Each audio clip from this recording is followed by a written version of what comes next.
Hey there, golfers! Today we're going to completely change how you think about fixing your slice. You know, that frustrating shot that starts left and curves dramatically right, costing you distance and accuracy. If you're like most golfers, you've probably tried everything. Strengthening your grip, rotating your hips more, keeping that left arm straight. But that slice just won't go away.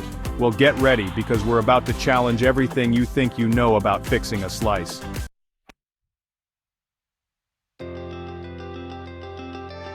First, let's talk about why traditional slice fixes often fail. The standard advice you get, swing more from the inside, strengthen your grip, rotate more, it all sounds logical, right? But here's the problem.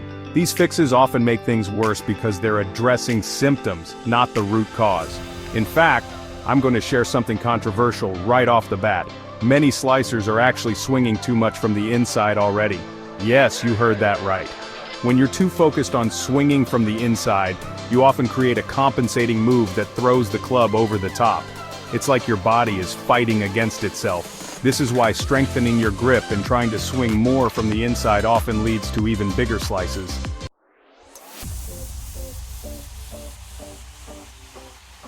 So let's dive into our first unconventional tip.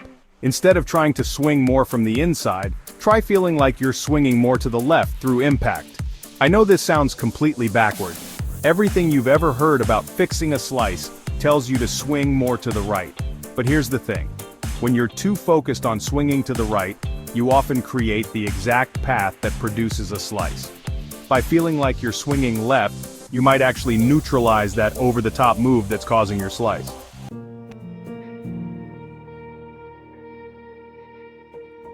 Now let's talk about another sacred cow in golf instruction, the straight left arm. How many times have you heard that you need to keep your left arm perfectly straight throughout your swing? Well, I'm here to tell you that this advice might be making your slice worse.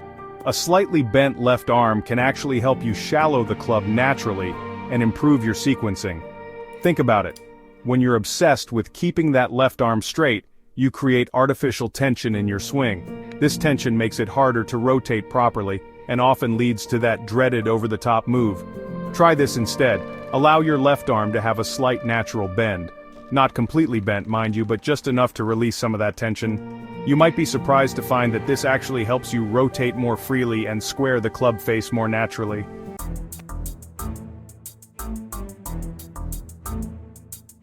Let's move on to grip pressure. Another area where conventional wisdom often leads us astray. You've probably been told to grip the club firmly, to maintain control. But here's something that might surprise you. A death grip on your driver is often a major contributor to slicing. When you grip too tightly, you restrict your ability to release the club naturally through impact. Instead, try this unconventional approach. Grip the club as lightly as you can, while still maintaining control. I want you to imagine you're holding a tube of toothpaste with the cap off, but you don't want any toothpaste to come out. That's how lightly you should be holding the club. This lighter grip pressure allows your wrists to work more naturally, promoting better face control through impact.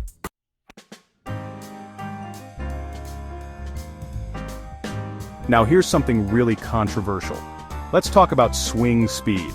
Many golfers try to swing slower to gain more control and reduce their slice. But here's the thing, a slice is often made worse by swinging too slowly.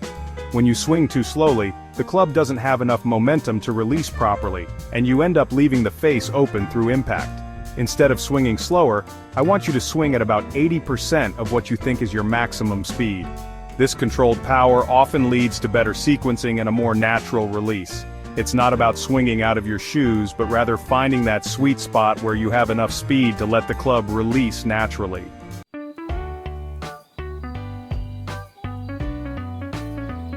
Let's tackle another sacred cow hip rotation. The common advice is to rotate your hips more to fix a slice. But here's the truth. Most slicers actually rotate too much too early. This early rotation is often what causes that dreaded over-the-top move. Instead of focusing on rotating more, try this. Focus on keeping your upper body more stable while letting your arms fall naturally in the downswing. Think about it like this. Imagine you're standing in a barrel that's just wide enough for your hips. As you start your downswing, try to turn within that barrel without touching the sides. This helps you maintain your posture and prevent that early extension that often leads to a slice.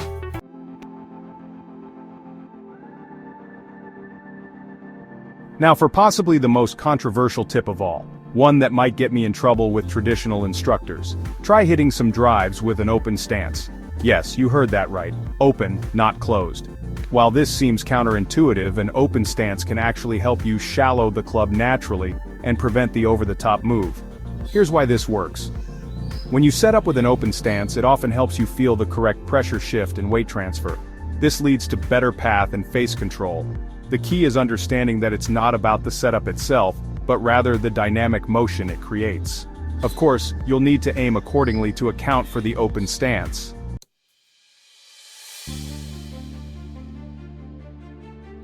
Let's talk about something that rarely gets mentioned: the role of your eyes in creating a slice.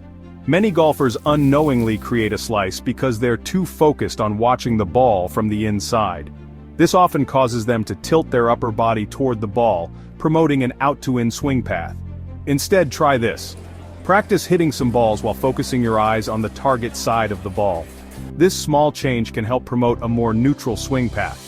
Here's another unconventional tip that challenges traditional teaching.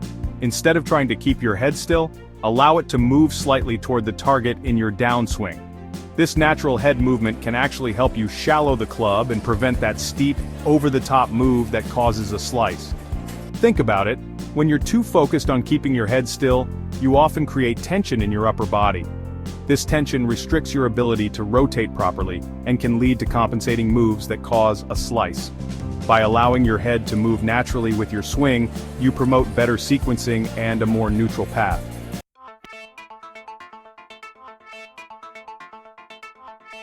Let's address one final misconception: the idea that you need to hold the face square through impact to prevent a slice. This thought often leads to tension and actually prevents the natural release of the club. Instead, trust the club to do its job. Focus on making an athletic move and letting the club head release naturally through impact. Remember, these tips might seem counterintuitive, and they certainly challenge conventional wisdom. But if traditional methods haven't worked for you, what do you have to lose?